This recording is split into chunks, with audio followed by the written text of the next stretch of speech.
Well, mukhang may pagkakabisihan na naman po ang mga 18 or ang SB19 fan, especially ang mga may bias sa strawberry na si Stel.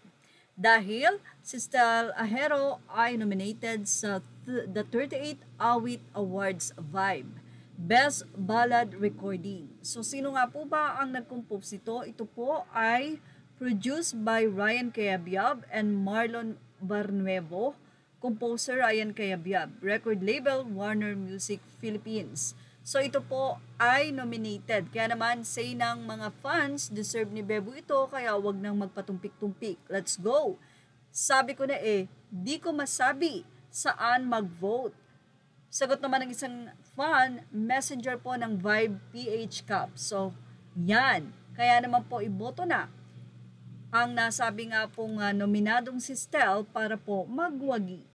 Samantala, kinatuwa naman ng mga fans ang nasabi nga pong mga pa-throwback sa SB19 kung saan ito ang favorite nilang game.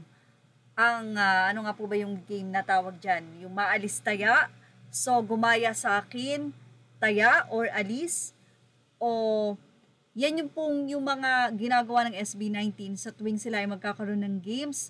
From the start na sila ay nag-uumpisa pa lang hanggang ngayon po na sila ay sobrang sikat na at halos kilala na sa amang karatig ng bansa o mundo.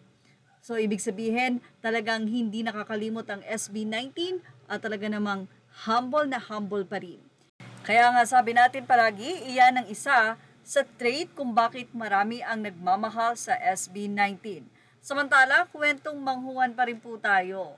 Mga Cups, say ng isang Facebook page, a lot of our co-cups need your help. Tulungan nyo kaming malocate saan mga Ninang Pure Gold and other grocery stores available ang Ninong Manghuwan posts a photo card packs. Comment lang kayo if saan kayo nakabili. Maraming salamat po agad-agad. Updated PS.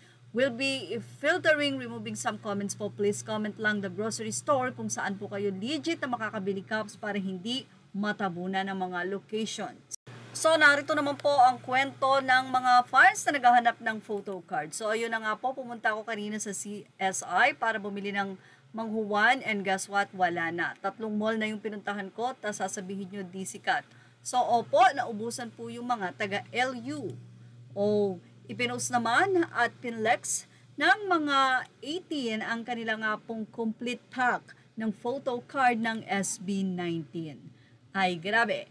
Yan ang ating showbiz snap update. Images are all ready to the right below.